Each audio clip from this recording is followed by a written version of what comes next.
A warm greeting to all the 8th standard students of Tamil Nadu. It's by from Bhaskar, a teacher of English from Government High Secondary School, Tungapuram, Perambalur district. Today we are going to read and enjoy the Unit 4 poem, A Thing of Beauty, written by John Keats.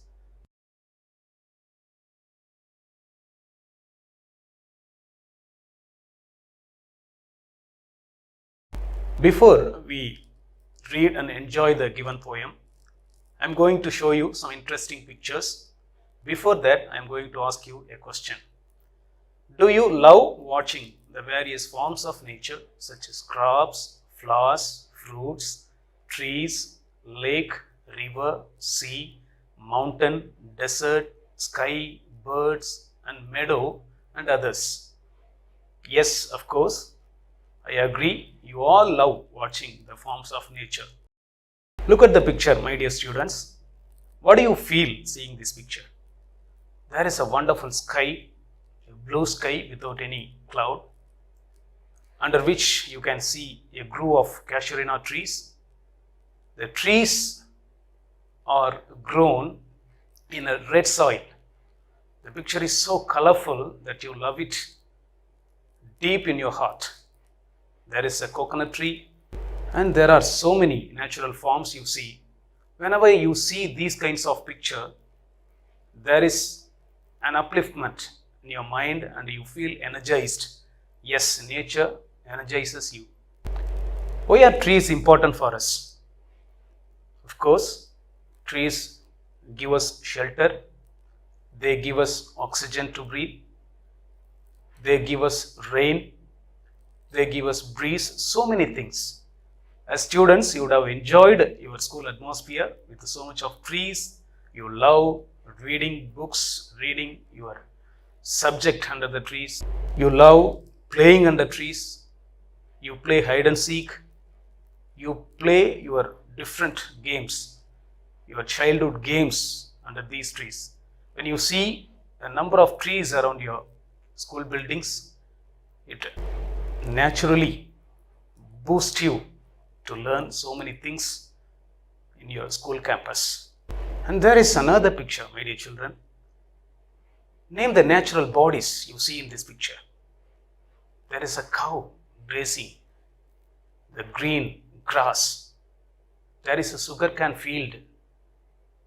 And there are coconut trees. And there is a clear sky with puffy clouds. So many natural forms you see. And these things, there is no doubt about that, really tell you something and lifts your mood for positive results. Yes, the prescribed poem, A Thing of Beauty, is written by John Keats, and I am going to give you a short note on John Keats, the Romantic poet. He was born in 1795 and died in 1821, such an young age of 25 in Rome. Let me read the text for you. Listen to the text carefully. Keats was an English Romantic poet. He belongs to the second generation of Romantic poets, along with Lord Byron and P.B. Shelley. His poetry is known for natural imagery and sensualities. Keats' contribution to English literature is in the form of his odes, that means poems in the form of address and letters. Some of his most famous odes are Ode to a Nightingale, Ode on a Grecian Urn, Ode to Autumn, and others. Unfortunately, he died of tuberculosis at the age of 25 in Rome. Yes, the beautiful and the young poet died at the very young age of 25. So before we read and enjoy the poem, we have to be mindful of the new words presented in the poem. And these are the new words, my dear children. I am going to list out the new words and their meaning too. The first term is bower, which means shelter under the shade of a tree. Bower, shelter under the shade of a tree. And breathing, that means covering something, to cover something. There is the third term, pal, which means covering. Rills, which means clear stream. Brake, which means a dense group of bushes and trees. Immortal means living forever, that means deathless. And daffodils, a European plant with yellow flowers. These are the terms, my dear children, you are going to encounter in the poem. You are going to read and enjoy. My dear students, you all love reading poems and enjoying the message presented in poems. Right from your childhood, you enjoy rhymes, poems, and other your mother tongue poems too. But today, it's an English poem, we know, A Thing of Beauty, written by John Keats. This poem also has a message for all of you. Let me read the text first of all for you and explain the lines later. Listen to my reading. A thing of beauty is a joy forever. A thing of beauty is a joy forever. Its loveliness increases. Its loveliness increases. It will never pass into nothingness. It will never pass into nothingness. But will keep a bower quiet for us. But will keep a bower quiet for us. And a sleep full of sweet dreams and health and quiet breathing. And a sleep full of sweet dreams and health and quiet breathing. Therefore, on every morrow are we wreathing a flower band to bind us to the earth. Therefore, on every morrow are we wreathing a flower band to bind us to the earth. Some shape of beauty moves away the pall from our dark spirits. Some shape of beauty moves away the pall from our dark spirits. Such the sun, the moon, trees old and young, sprouting a shady boon for simple sheep. Such the sun, the moon, trees old and young, sprouting a shady boon for simple sheep. And such are daffodils with the green world they live in, and clear rills that for themselves a cooling cover to make against the hot season. With the green world they live in, and clear rills that for themselves a cooling cover make against the hot season. The mid-forest brake, rich with the sprinkling of fair musk rose blooms. The mid-forest brake, rich with the sprinkling of fair musk rose blooms. An endless fountain of immortal drink, pouring unto us from the heavens brink. An endless fountain of immortal drink, pouring unto us from the heavens brink. Yes, students, this is the reading of the poem. Hope you have listened to the pronunciation and pause to. Practice reading such kind of poems which will boost your reading practice. My dear children, hope you all will follow what I am saying now. Before we get into the meaning of the poem, we should understand what is the background of the poem. So let us get into the background of the poem. A Thing of Beauty. A Thing of Beauty is an excerpt from the poem Endymion, a poetic romance. The poem is based on a Greek legend in which Endymion, a beautiful young shepherd and poet who lived on Mount Latmos. He had a vision of Cynthia, the moon goddess, and fell in love with her. The enchanted youth resolved to seek her out and so wandered away through the forest and down under the sea. So this is the background of the poem, my dear children. There is the character Endymion, a beautiful young shepherd. He lived on Mount Latmos and he had a vision of Cynthia, the moon goddess. So the poem is all about not the earthly human beings. It has a background of divine creatures in the name of Endymion and Cynthia. And he fell in love with her. So after that, the enchanted youth decided to seek her out, and so wandered away through the forest and down under the sea. But the poem we are going to read and enjoy is the beginning of Endymion. Yes. Now we are going to grasp the meaning of the poem. You loved reading the poem, but here is the meaning. Without meaning, you cannot really enjoy the message of the poem, Yes. See the first 5 lines of the poem. A thing of beauty is a joy forever. Its loveliness increases. It will never pass into nothingness, but will keep a bower quiet for us and asleep, full of sweet dreams and health and quiet breathing. So in these lines, you understand the following message. Keats affirms in the famous first line that anything that is beautiful is a source of joy. Its loveliness never fades or disappears. It is like a quiet bower bringing us sweet dreams and healthy life. My dear little children, this is the message. In the world of nature, everything that is beautiful brings us joyfulness. Yes, in the view of John Keats, everything that is beautiful is joyful also. It's a source of joy. But the beauty never fades. The human beauty fades after the period of youthfulness. It's temporary. The human beauty is temporary. But the beauty in nature will never fade or disappear. This is the message John Keats gives us. It's like a quiet bower. It gives us sweet dreams as well as a healthy life. See the next set of lines. Therefore, on every morrow are we wreathing a flower band to bind us to the earth.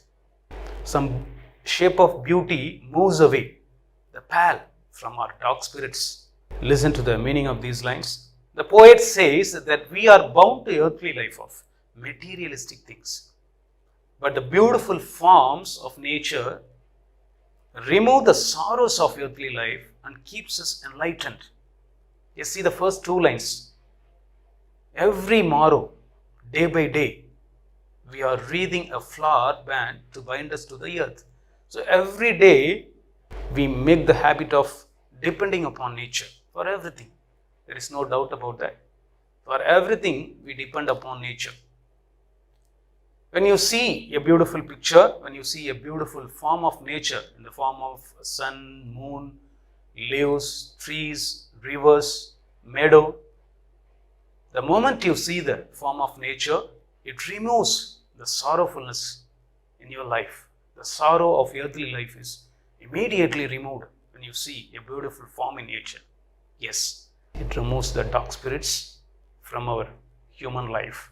There is another set of 4 lines. Such the sun, the moon, trees old and young, sprouting a shady boon for simple sheep. And such are daffodils with the green world they live in. So in these lines, Keats presents various natural forms, variety of natural forms in the form of sun, moon, trees, daffodils, because Keats is naturally a poet of nature. People call him often a chameleon poet. He transforms his mood according to the forms of nature. So that's why we call him a chameleon poet. So in these lines, what he conveys, see the meaning. The sun, the moon, and all the trees offer shelter to the innocent sheep. Daffodils, the flowers, to serve the same with their green world. Even in the picture I showed you for motivation, you saw a cow grazing the green grass. This is the thing, my dear little children. Here the trees give shelter to the sheep. For simple sheep, that means innocent sheep. So we call it a pastoral form. Whenever a sheep or shepherd is presented in a poem, the poem is with so much of pastoral forms. That is rustic village setting of a poem. My dear children, see the next 4 lines of the poem. Let me read first. And clear rills that for themselves a cooling covert make against the hot season. The mid-forest brake, rich with the sprinkling of fair musk rose blooms. Let me read the meaning too. The poet continues to describe other beautiful forms too. The rills of the summer offers chillness to those who approach her. The middle of the forest is filled with the trees and bushes which have beautiful musk roses. So in these lines, we can clearly see the gift of nature, the clear rills which gives us chillness when we approach the rills against the hot season. Yes, so many of us, not only the rills, the cool trees also. So many of us during the summer season under the scorching sunlight, so when we feel tired walking under the sun, we approach the shelter of a tree.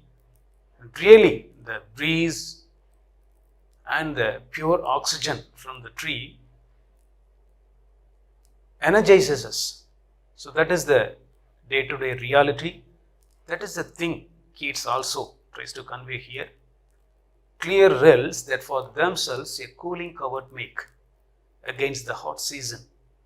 The mid-forest brake, rich with a sprinkling of fair musk rose blooms.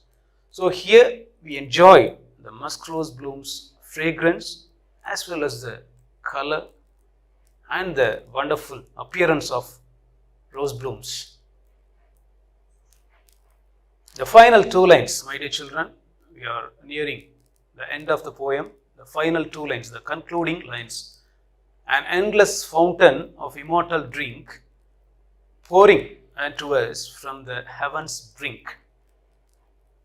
These 2 lines convey the following meaning. In these final concluding 2 lines, the poet declares the source of all these beautiful forms of nature. He equates all these forms of nature to an endless fountain of immortal drink sent by the Almighty in the heaven. It shows that God and nature are synonymous and inseparable. See, we see God in nature. That is the concluding couplet conveys. An endless fountain of immortal drink pouring unto us from the heaven's brink. Keats compares all these natural forms to a fountain, that is an endless fountain of immortal drink. In that fountain we can drink immortal drink. Immortal means deathless, permanent, everlasting. So when you drink this immortal drink, you will never attain your death. So that is the meaning. So when you mingle with nature, your soul is deathless, pouring unto us from the heaven's brink. So these natural forms are not made on their own. It is created by the power of God, the Almighty. So hope you enjoyed the poem, the text as well as the meaning, my dear children.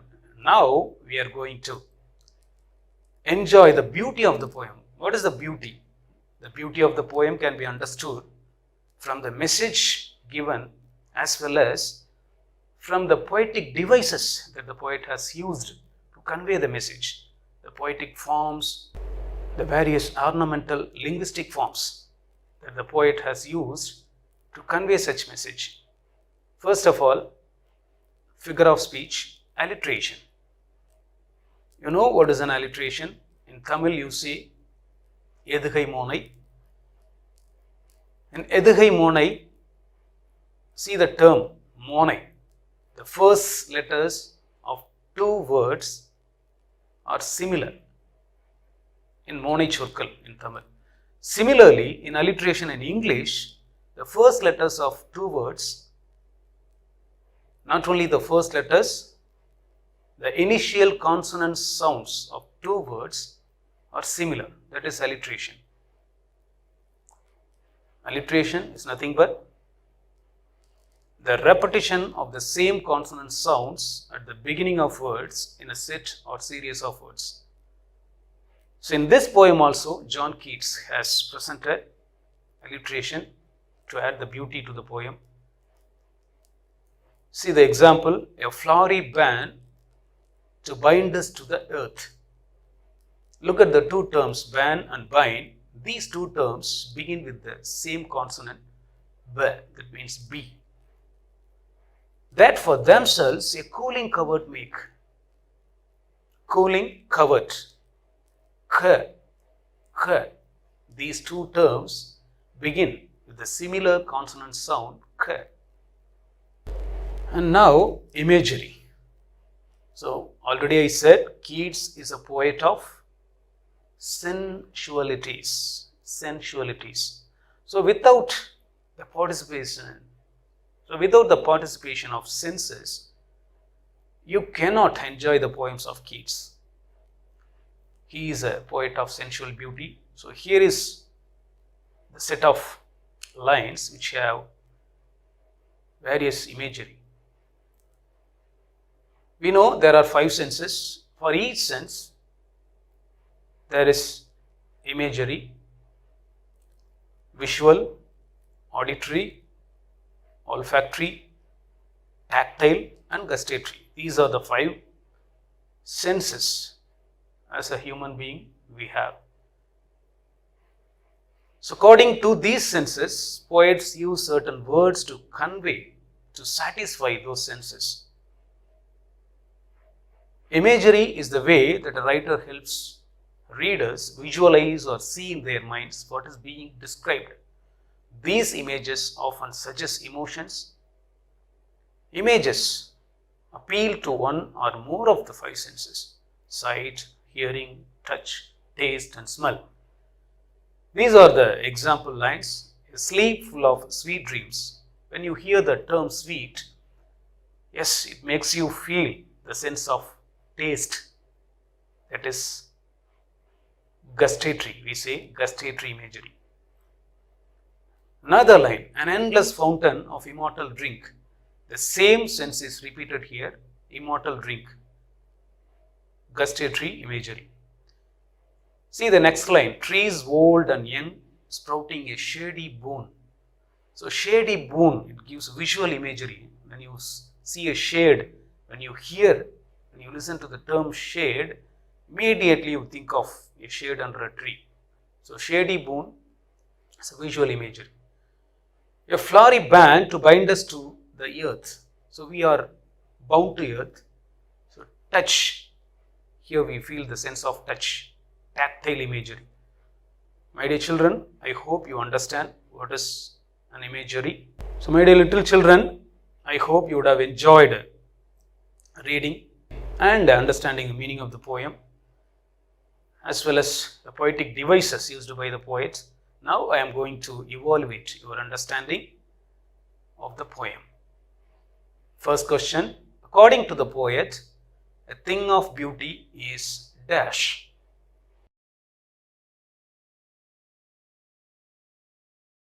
Complete the poetic line. A thing of beauty is, very good, a joy forever. What does the word pal mean? I hope you encountered the term pal. So what does the word pal mean? It means, very good, covering. Next question, fill in the blank. A thing of beauty is an excerpt taken from the poem. Yes, Endymion, a poetic romance. Next question, which period of English literature does Keats belong to? In every literature there are periods. John Keats, which period of English literature does Keats belong to? Very good, Romantic period. Next question, pick out the words in alliteration. I am going to present you the poetic line. You are going to find out the words in alliteration. Rich with the sprinkling of fair musk rose blooms. Rich with the sprinkling of fair musk rose blooms. Have you got it? Yes. Alliterated words, rich and rose. Next question, pick out the rhyming words from these lines. An endless fountain of immortal drink, pouring unto us from the heaven's brink. So these are the two concluding lines of the poem. An endless fountain of immortal drink and pouring unto us from the heaven's brink. Yes, very good. Rhyming words are drink and brink.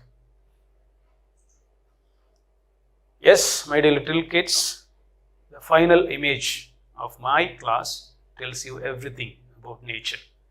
There is a city which is under a blue clear sky with so much of fleecy clouds. You can enjoy the setting. Without nature, we are nothing. So it gives you the message. We are always depending upon the forms of nature, and we must be grateful. That is the thing you should understand. The thing of beauty is joy forever. It's not only for entertainment. These natural forms are traveling along with us throughout our life. You cannot separate a human being from nature. Human beings and the forms of nature are inseparable. So from this class, my dear, curious, wonderful children, what do you understand? We should reflect on this question. From the poem, what we understand is we should protect the natural bodies which are the gift of God. These natural bodies are gift of God. We encroach the places originally belong to natural bodies and in turn suffer later in forms of floods, drought and other natural calamities. You see, in this pandemic situation, you already know we are running out of oxygen. We are artificially producing oxygen in factories. But do you know, trees are the rich source of oxygen. So we should plant more number of trees around us which will give us ample amount of oxygen. Nature is the best medicine we can turn to whenever we feel down or upset. That's why Wordsworth, another romantic poet, said, "Nature is my teacher." What a wonderful saying. Nature is my teacher. So nature guided him throughout his life to lead a better life. Little children, you should also protect your natural surrounding, protect the forms of nature to lead a healthy life, so much of blessings. Thank you all for your patient listening. See you all in next video. Thank you.